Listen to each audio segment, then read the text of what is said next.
আজকে আমাদের অর্থনৈতিক বিষয় সংক্রান্ত মন্ত্রিসভা কমিটির 16তম এবং সরকারি ক্রয় সংক্রান্ত মন্ত্রিসভা কমিটির 20তম সভা আমরা অনুষ্ঠিত। ইকোনমিক অ্যাফেয়ার্স কমিটির জন্য একটি প্রকল্প নির্ধারিত ছিল, সেটি অনুমোদিত হয়েছে। আর আমাদের পারচেজ কমিটির জন্য 11টি প্রস্তাব আমরা পেয়েছি। 11টি প্রস্তাবে আমরা সবগুলো প্রস্তাবে আমরা অনুমোদন পেয়েছি। এর মাঝে সড়ক পরিবহন ও মহাসড়ক বিভাগে ছিল 6টি, স্থানীয় সরকার বিভাগের 2টি, জননিরাপত্তা বিভাগের 1টি, পানি সম্পদ মন্ত্রণালয়ের 1টি এবং শ্রম ও কর্মসংস্থান মন্ত্রণালয়ের 1টি। পারচেজ কমিটির অনুমোদিত 11টি প্রস্তাবে মোট অর্থের পরিমাণ প্রয়োজন হবে 2,579 কোটি 30,79,630 টাকা। মোট অর্থায়নের মধ্যে জিওবি অর্থ থেকে ব্যয় হবে 890 কোটি 65,31,058 টাকা এবং এডিবি, এএফডি, ইআইবি তাদের থেকে আমরা ঋণ বাবদ সংগ্রহ করব 1688 কোটি 68,48,552 টাকা। এটি হচ্ছে আজকের আমাদের কার্যক্রম। আমরা প্রকল্পগুলো নিয়ে যদি আপনাদের যদি কোনো ইস্যুস যদি জানার কিছু থাকে তাহলে আমাদের ক্যাবিনেট ডিভিশনের এডিশনাল সেক্রেটারি মহোদয় আপনাদেরকে সাহায্য করবেন। কিন্তু আমি অনুরোধ করবো, একটা যে অনুরোধ করবো, আমরা সবাই জানি আমাদের প্রশ্ন কেমন হওয়া দরকার আর উত্তর কেমন হওয়া। এখন যদি আপনারা যদি কোনো একটা প্রশ্ন যদি বারবার যদি করতে থাকেন তাহলে যিনি জবাব দিবেন তিনিও আবার সবাই তো আমাদের মতো প্রফেশনাল না। আমরা যেরকম অভিজ্ঞ, আমরা কিন্তু সেরকমভাবে অভিজ্ঞ না।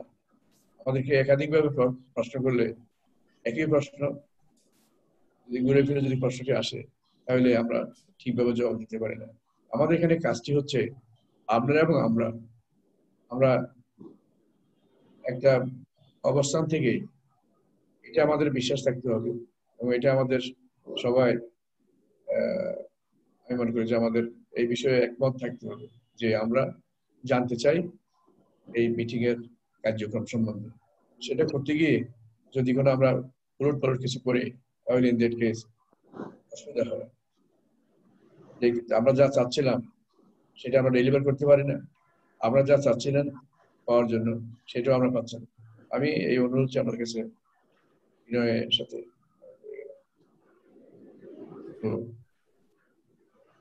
আমার কাছে যদি আমাদের কোনো প্রশ্ন থাকে আজকে আর মিটিং সম্বন্ধে তাহলে আপনার প্রশ্ন। স্যার আমি আবারও বলি, ডিটেইলে বলবেন। ডিটেইল আমাদের প্রত্যেকটা প্রজেক্টের যে যত কম্পোনেন্ট আছে এগুলা আমাদের এডিশনাল সেক্রেটারি মহোদয় তিনি আমাদের সাথে আজকে নতুন যুক্ত হবেন এবং তিনি আমাদেরকে যোগাযোগ করবেন। আমার কাছে প্রশ্ন, আমি সাখাওয়াত হোসেন নিউ এজ পত্রিকা থেকে বলছিলাম। স্যার আপনাকে ধন্যবাদ আরেকটা বাজেট দেওয়ার জন্য। বাই দিস টাইম গত মিটিং এ স্যার আপনি একটা পারচেজ অর্ডার মানে অ্যাপ্রুভ করেছিলেন, সেটা হলো 1.5 crore ভ্যাকসিন কেনা ফ্রম চায়না। স্যার এইটার আপডেট কি আছে? কারণ বাই দিস টাইম এটা নিয়ে বিভিন্ন পত্র পত্রিকায় আসছে, চাইনিজ অ্যাম্বাসেডর বলছে, আমাদের ফরেন মিনিস্টার বলছে যে অনেক মানে এটা প্রাইস ডিসক্লোজার নিয়ে হয়েছে। সো আপনার কাছে স্যার এখন কি আপডেট আছে? আমরা কি টাইমলি ভ্যাকসিন পাচ্ছি নাকি এটাও ইন্ডিয়ার মতো পিছিয়ে যাচ্ছে? Thank you sir. যদি এখানে এই বিষয়টি আজকের মিটিং এ আলোচনা হয় নাই, সঙ্গত কারণেই আমি জবাব দিতে পারি না। আর এই বিষয়টি সম্বন্ধে যদি আমাদের জানতে হয় তাহলে আমাদের যে সংশ্লিষ্ট মন্ত্রণালয় আছে, আমাদের স্বাস্থ্য মন্ত্রণালয়, আমি সেখান থেকে এই তথ্য পেতে হবে। ধন্যবাদ। স্যার আমি একটা প্রশ্ন করি স্যার। জি স্যার, আমার একটা প্রশ্ন হচ্ছে, আপনার অর্থনৈতিক বিষয় সংক্রান্ত মন্ত্রিসভা কমিটিতে প্রথম যে দুইটা প্রপোজাল ছিল এই দুইটার সম্পর্কে যদি একটু বলেন যে এটা কি আমাদের কি কাজে লাগবে, বিষয়টা কি, সেটা একটু যদি ক্লিয়ার হওয়া যায়। আর দুইটা একটা না, প্রশ্ন একটা ছিল, স্যার। একটা ছিল, একটি প্রকল্প ছিল। আচ্ছা যেটি স্যার, ছিল, তাহলে একটি ছিল, সেটা সম্বন্ধে আমি বলে ফেলি আপনাকে। সেটা স্যার হলো, আবার কিন্তু আর একটা প্রশ্ন আছে এটার পরে। কি ব্যাপার, কি আপনার প্রশ্ন সব কোথায় রেখেছেন প্রশ্নগুলা? আচ্ছা, প্রশ্নটা হচ্ছে আমাদের প্রথম দুটা প্রজেক্ট ছিল না, ইকোনমিক অ্যাফেয়ার্স কমিটির জন্য আমাদের একটি প্রকল্প ছিল। সেটা হলো পার্বত্য অঞ্চলের 3টি জেলায়, বান্দরবান, রাঙ্গামাটি এবং খাগড়াছড়ি, ওখানে আমাদের অপটিক্যাল ফাইবার কেবল স্থাপন করতে হবে এবং আমাদের কানেক্টিভিটি আরো বাড়াতে হবে, সেটি বাড়াতে হবে, কানেক্টিভিটি বাড়াতে হবে, এবং সেই কাজটি করার জন্যই আমাদের এই কেবল স্থাপন করতে হবে। তো এটি আমরা দিয়েছি, অনুমোদন দিয়েছি যে তারা কাজটি করতে পারবে, এবং এই কাজটি আমাদের তথ্য যোগাযোগ প্রযুক্তি বিভাগ, তারা এই কাজটি করবেন, তাদের কাজ। আর স্যার আরেকটা প্রশ্ন হচ্ছে, গতকাল তার আগের দিন আপনার নাগরিক প্ল্যাটফর্ম থেকে আপনার মিনিস্ট্রি নিয়েই তথ্য সম্পর্কে বলা হয়েছে যে ডাটা অ্যানার্কিজম এবং আপনারা যে সমস্ত প্রজেকশন গুলো করেছেন সেটার সাথে কোনো বাস্তবতার ভিত্তি নেই। তো স্যার এইটা নিয়ে আপনি আপনার মন্ত্রণালয়ের পক্ষ থেকে অর্থমন্ত্রী হিসেবে আপনি কিছু বলবেন কিনা? আমাকে আপনার এটা লিখিত দিতে হবে, কি কি আপনাদের কোন কোন জায়গায় আপনারা ব্যর্থ দেখছেন, সেগুলো আমাকে জানতে হবে। এটা একটা দুইটা বিষয় না, অনেক বিষয়, এবং সেখানে আমরা আপনাদের সাহায্য করব, প্রয়োজনীয় জবাব দিয়ে, প্রয়োজনীয় উত্তর দিয়ে, প্রয়োজনীয় এবং আমাদের যা ব্যবস্থা আমরা সেটা সম্বন্ধে আমাদের জানাবো। স্যার সাইফুল ইসলাম বলছি, ফাইন্যান্সিয়াল এক্সপ্রেস থেকে। স্যার জি বলেন স্যার। বাজেট নিয়ে আমার প্রশ্ন, সেটা হচ্ছে যে আপনি গত সপ্তাহে বাজেট উপস্থাপন করেছেন। বাজেট উপস্থাপন করার পর বিশেষ করে বিজনেস কমিউনিটি বেশ এটাকে ওয়েলকাম করেছে, তবে ইকোনমিস্ট যারা আছেন তাদের বক্তব্য হচ্ছে যে নিম্ন মধ্যবিত্তদের জন্য এখানে তেমন একটা সুযোগ রাখা হয় নাই, বিশেষ করে মানে তাদের সুবিধা রাখা হয়নি। বিশেষ করে আমাদের যারা গরিব হয়ে গেছেন, যারা তাদের নতুন গরিব যারা, তাদের জন্য খুব একটা অ্যালোকেশন উল্লেখযোগ্য নাই। আপনার কি মনে হয় যে আপনার এই এবারের বাজেটের সবচেয়ে উইক দিকটা কি ছিল? ধন্যবাদ। এই বাজেটে কোনো উইক দিক নাই, কোনো উইকনেস নাই, স্ট্রেংথ ছাড়া। আমার কাছে সবই স্ট্রেংথ। আপনারা যেটা বলছেন আমাদের, অথবা আমি কারো নাম বলতে চাই না এবং কোনো পার্টিকুলার কোনো সেগমেন্টকে উল্লেখ করতে চাই না। এখন আমরা যখন বাজেটটি বাস্তবায়ন শুরু হবে, তখন আপনারা দেখতে পাবেন কারা বেনিফিশিয়ারি, উপকারভোগী কারা, আমরা সেটা জানতে পারবো। আমরা যাদেরকে নিয়ে আমাদের এপ্রিহেনশন আর তাদের এপ্রিহেনশন, আমরা তাদেরকে কভার করার জন্য এই মূলত এবারের বাজেটটি আমরা সাজিয়েছি। আমরা এটা বিশ্বাস করি, মাননীয় প্রধানমন্ত্রী আমাদেরকে বলে দিয়েছে, নির্দেশনা দিয়েছে, সেটি হচ্ছে যদি আমাদের বটম 10, বটম 15, বটম 20 এদেরকে যদি আমরা আইডেন্টিফাই করতে পারি, এদেরকে যদি আমরা মূল অর্থনৈতিক স্রোত দ্বারা নিয়ে আসতে পারি, তাহলে আমাদের অর্থনীতি নিয়ে ভাবতে হবে না আগামী দিনগুলোতে। আমরা সেই জন্যই আমরা মনে করি we can rise by lifting others। এই নীতিতে আমরা বিশ্বাস করি এবং সেভাবে আমরা কাজ করে যাচ্ছি। Thank you sir. আমি মজুমদার বাবু স্যার, আমি চ্যানেল 24 কাজ করি। আজকে স্যার জিডিপি প্রবৃদ্ধি নিয়ে বিশ্বব্যাংক একটা পূর্বাভাস দিয়েছে মধ্যরাতে স্যার, যেটা হচ্ছে আমাদের 5.1 হবে। তো স্যার এটা নিয়ে স্যার আপনার কোনো মূল্যায়ন আছে কিনা স্যার? এখন আপনারা একটা জিনিস দেখেন, বিশ্বব্যাংক যা বলে এ পর্যন্ত মিলেছে কিনা, এবং যদি ±5%, 10% হয়, আমরা সেখানেও আমরা মিল খুঁজে পাই না। তারা কোন বছরের সম্বন্ধে বলছে? স্যার চলতি অর্থ বছর মানে হলো যেটা আমরা 21-22 স্যার, 21-22 আগামী অর্থ বছর স্যার। তাহলে তো 21-22 চলতে হলো না স্যার।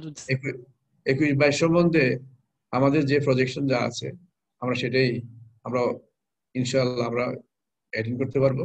এমনকি এখন চলমান যে বছরটি আছে, সেখানেও আমরা 6.1 বলেছে আমাদের প্রবৃদ্ধি হবে।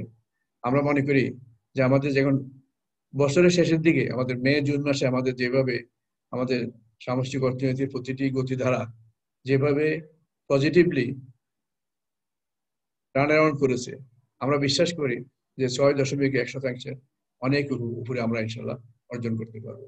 এবং এই অর্জনটি সাউথ এশিয়া এবং সাউথ ইস্ট এশিয়ার সবার উপরে হবে। মাত্র কয়েকদিনের ব্যাপার, আরো দেখবেন এখন আমরা যা বললাম ঠিক হয়ে কিনা। Thank you sir. আমার নাম শেখ আব্দুল্লাহ, আমি সমকাল পত্রিকার রিপোর্টার। স্যার একটা কোশ্চেন করতে চাই। স্যার আজ এটাই লাস্ট কোশ্চেন, ঠিক আছে? Thank you sir. স্যার আপনি বলেছেন যে বাজেট বাস্তবায়ন হলে দেখা যাবে যে উপকারভোগী কারা হচ্ছে, অর্থনীতিবিদরা যাদের নিয়ে উদ্বেগ প্রকাশ করছে তারাই উপকারভোগী হবে বলে আপনি আশা করেন। স্যার আপনাই কি বা সরকার কি এই নতুন দরিদ্র যে হয়েছে সেটা স্বীকার করে কিনা? বেসরকারি গবেষণা প্রতিষ্ঠানগুলো বলছে যে 2 কোটি থেকে 2.5 কোটি নতুন দরিদ্র হয়েছে। স্যার আপনি কি এটা স্বীকার করেন যে কিছু মানুষ প্যান্ডামিকের কারণে? আমি স্বীকার করি না। কারণ হলো তারা যদি যাদের কাছে লিস্ট আছে 2 কোটি 2.5 কোটি বা 3 কোটি বা 1 কোটি বা ইভেন 10 জন, তারা কোথায় পেয়েছে সেই তথ্য আমার জানা দরকার। আর এই কাজটি আমাদের নিজস্ব ইনহাউস আমাদের প্রতিষ্ঠান আছে, আমাদের পরিসংখ্যান, তারা দেখবে। আমাদের নিজস্ব ইনহাউস একটা গবেষণা প্রতিষ্ঠান BIDS আছে, তারাও দেখবে। আমি আমাদের ওই সমস্ত প্রতিষ্ঠান থেকে যে পর্যন্ত তথ্য না পাবো আমি অন্য কারো তথ্য আমি গ্রহণ করতে পারি না। ধন্যবাদ। Thank you.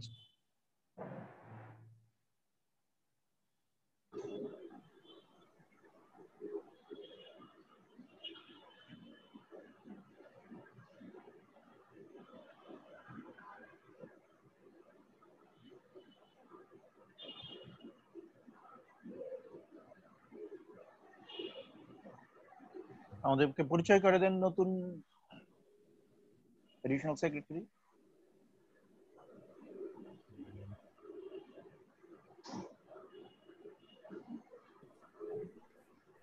তহিদ ভাই দ্বিতীয় পর্যায়ে শুরু করতে পারেন। একটু অপেক্ষা করেন, করছি।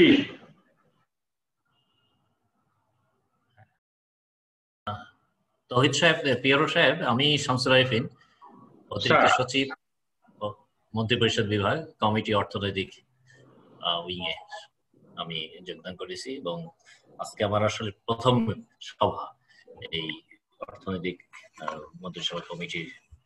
আমি সকল সাংবাদিক বৃন্দ, রিপোর্টার্স বৃন্দকে স্বাগত জানাচ্ছি আজকের এই প্রেস ব্রিফিং এ।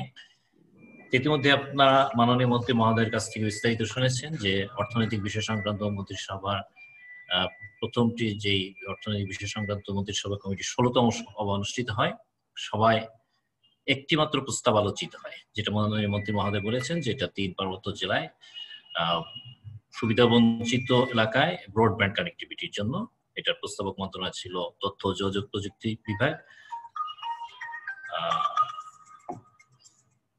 বাস্তবায়নকারী সংস্থা বাংলাদেশ কম্পিউটার কাউন্সিল, এবং এটা নীতিগত অনুমোদন সুপারিশ করা হয়েছে।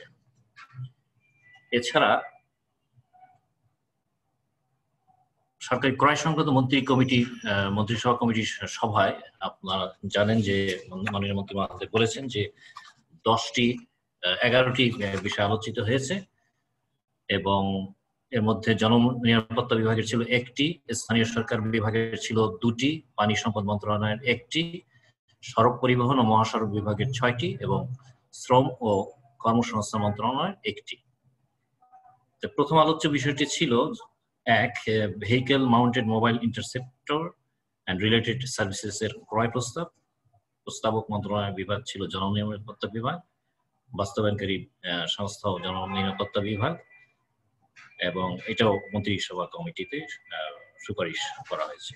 2 নম্বর আলোচ্য বিষয় ছিল Dhaka environmentally sustainable water supply শীর্ষ প্রকল্পের আওতায় ডিস্ট্রিবিউশন রিএনফোর্সমেন্ট পাইপলাইন্স কন্ট্রাক্ট, যার কাজের ঠিকাদারি প্রতিষ্ঠান নিয়োগের প্রস্তাব। এটা প্রস্তাবক মন্ত্রণালয় বিভাগ ছিল স্থানীয় সরকার বিভাগ, বাস্তবায়নকারী সংস্থা ঢাকা পানি সরবরাহ পয় নিষ্কাশন কর্তৃপক্ষ ঢাকা ওয়াসা। এবং এখানে সিদ্ধান্ত হয়েছে যে ক্রয় প্রস্তাব প্রস্তাবটি অনুমোদনের জন্য সুপারিশ করা হয়েছে।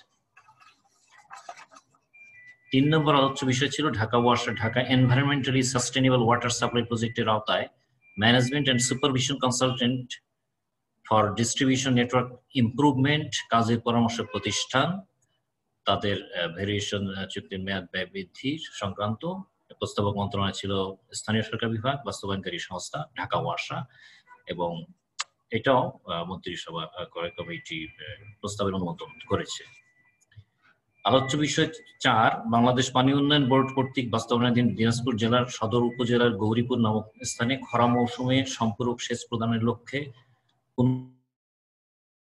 ভবা নদীর উপর সমন্বিত পানি নিয়ন্ত্রণ অবকাঠামো নির্মাণ শীর্ষক প্রকল্পের construction of combined water control structure over Punarbhaba river at Gauripur upazila Sadar district Dinajpur এর নির্মাণ কাজ সরাসরি ক্রয় পদ্ধতি অনুসরণে এটা ভেরিয়েশনের প্রস্তাব, এবং এটা প্রস্তাবক মন্ত্রণালয় ছিল পানি সম্পদ মন্ত্রণালয়, বাস্তবায়নকারী সংস্থা বাংলাদেশ পানি উন্নয়ন বোর্ড। এটাও মন্ত্রিসভা ক্রয় প্রস্তাবটি অনুমোদন করেছে।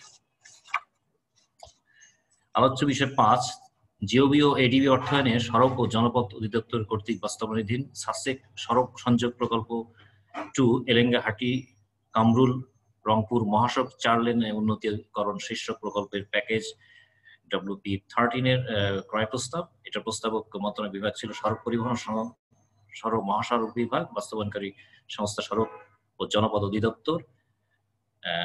এটাও ক্রয় সংক্রান্ত মন্ত্রিসভা কমিটি অনুমোদনের প্রস্তাব করেছে। আলোচ্য বিষয় 6 জিওবি ও এডিবি এর অর্থায়নে সড়ক ও জনপথ অধিদপ্তর কর্তৃক বাস্তবায়নাধীন সাসেক সড়ক সংযোগ প্রকল্প 2 এলেঙ্গাহাটি কামরুল রংপুর মহাসড়ক 4 লেন উন্নতিকরণ শীর্ষক প্রকল্প প্যাকেজের 5 এর ক্রয় প্রস্তাব। এটা প্রস্তাবক ছিল সড়ক ও পরিবহন মহাসড়ক বিভাগ, বাস্তবায়নকারী সংস্থা সড়ক ও জনপথ অধিদপ্তর। এটাও ক্রয় সংক্রান্ত মন্ত্রিসভা কমিটি অনুমোদনের সুপারিশ করেছে। 7 নম্বর আলোচ্য বিষয় ছিল কুমিল্লা টমসন ব্রিজ নোয়াখালী বেগমগঞ্জ আঞ্চলিক মহাসড়ক 4 লেনে উন্নতিকরণ প্রকল্প শীর্ষক প্যাকেজের আওতায় 4 laning of Comilla Thomson Noakhali Begumganj regional highway এটার ভেরিয়েশনের প্রস্তাব অনুমোদন করা হয়েছে, এবং এটার প্রস্তাবক ছিল সড়ক পরিবহন ও মহাসড়ক বিভাগ, বাস্তবায়নকারী সংস্থা সড়ক ও জনপথ অধিদপ্তর। এটাও মন্ত্রিসভা কমিটি ক্রয় প্রস্তাবটি অনুমোদনের সুপারিশ করেছে। আলোচ্য বিষয় 8 এটাও কুমিল্লা টমসন ব্রিজ, এখানেও 4 লেন উন্নতিকরণ প্রকল্প, এখানেও ভেরিয়েশন অর্ডার অনুমোদন প্রস্তাব। প্রস্তাবক ছিল সড়ক পরিবহন ও মহাসড়ক বিভাগ, বাস্তবায়নকারী সংস্থা সড়ক ও জনপথ অধিদপ্তর। এটাও মন্ত্রিসভা কমিটি ক্রয় প্রস্তাবটি অনুমোদনের সুপারিশ করেছে। আলোচ্য বিষয় 9 গুরুত্বপূর্ণ আঞ্চলিক মহাসড়ক যথাযথ মান ও প্রশস্ততায় উন্নতিকরণ সিলেট জোন প্রথম সংশোধিত শীর্ষক প্রকল্পের প্যাকেজ। এখানে কাজের ভেরিয়েশন অর্ডার অনুমোদন প্রস্তাব। প্রস্তাবক মন্ত্রণালয় সড়ক পরিবহন মহাসড়ক বিভাগ, বাস্তবায়নকারী সংস্থা সড়ক ও জনপথ অধিদপ্তর। এখানেও মন্ত্রিসভা কমিটি ক্রয় প্রস্তাবটি অনুমোদনের সুপারিশ করেছে। আলোচ্য বিষয় ছিল 10 সড়ক ও জনপথ অধিদপ্তরের আওতাধীন গুরুত্বপূর্ণ মহাসড়কে পণ্য পরিবহনের উৎসমুখে এক্সেল লোড নিয়ন্ত্রণ কেন্দ্র স্থাপন শীর্ষক প্রকল্পের এখানেও কাজের ক্রয় প্রস্তাব। প্রস্তাবক মন্ত্রণালয় ছিল সড়ক পরিবহন ও মহাসড়ক বিভাগ, বাস্তবায়নকারী সংস্থা সড়ক ও জনপথ অধিদপ্তর। এটাও মন্ত্রিসভা কমিটি ক্রয় প্রস্তাবটি অনুমোদন সুপারিশ করেছে। আলোচ্য বিষয় 11 বাংলাদেশে ঝুঁকিপূর্ণ শিশু শ্রম নিরসন চতুর্থ পর্যায় প্রকল্পের আওতায় ঝুঁকিপূর্ণ কাজে নিয়োজিত 1 লক্ষ শিশুকে 6 মাস মেয়াদী উপ-আনুষ্ঠানিক শিক্ষা এবং 4 মাস মেয়াদী দক্ষতা উন্নয়ন প্রশিক্ষণ প্রদানের লক্ষ্যে এনজিও নির্বাচনের সেবা করার প্রস্তাব। প্রস্তাবক মন্ত্রণালয় ছিল শ্রম ও কর্মসংস্থান মন্ত্রণালয়, বাস্তবায়নকারী সংস্থা শ্রম কর্মসংস্থান মন্ত্রণালয়। এখানেও মন্ত্রিসভা কমিটি ক্রয় প্রস্তাবটি অনুমোদনের সুপারিশ করেছে। এই ছিল 11টি আলোচ্য বিষয়। আপনাদের অসংখ্য ধন্যবাদ। তাহলে আমরা শেষ করতে পেরেছি।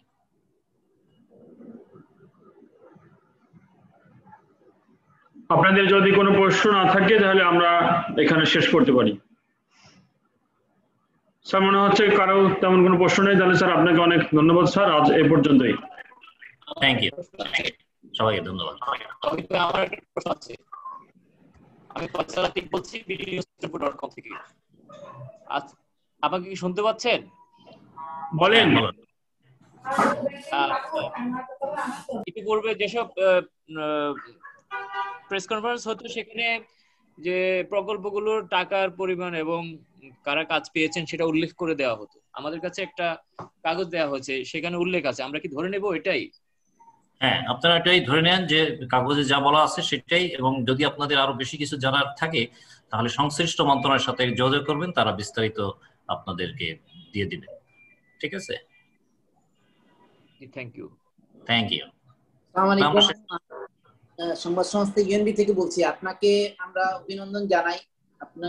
আপনার কাছ থেকে আমরা সহযোগিতা চাই এবং এই ব্রিফিংটা আমাদের জন্য খুবই গুরুত্বপূর্ণ। আমরা চাই যে আপনি আরো ডিটেইল ভাবে সবসময় এই ব্রিফিংটা করবেন। আগে যারা ছিলেন তারা সবসময় ভালো করেছেন এবং আমরা আশা করব যে আপনিও খুব ভালো করবেন। ধন্যবাদ। ধন্যবাদ সদরুল সাহেব, অবশ্যই আমরা সব ধরনের সহযোগিতা করব, আপনাদের কাছ থেকে আশা করি সহযোগিতা পাবো। তাহলে কি আমরা শেষ করতে পারি? ঠিক আছে, এই পর্যন্তই স্যার, আপনাকে ধন্যবাদ স্যার। Okay, thank you. সকলকে ধন্যবাদ, আজ এ পর্যন্তই।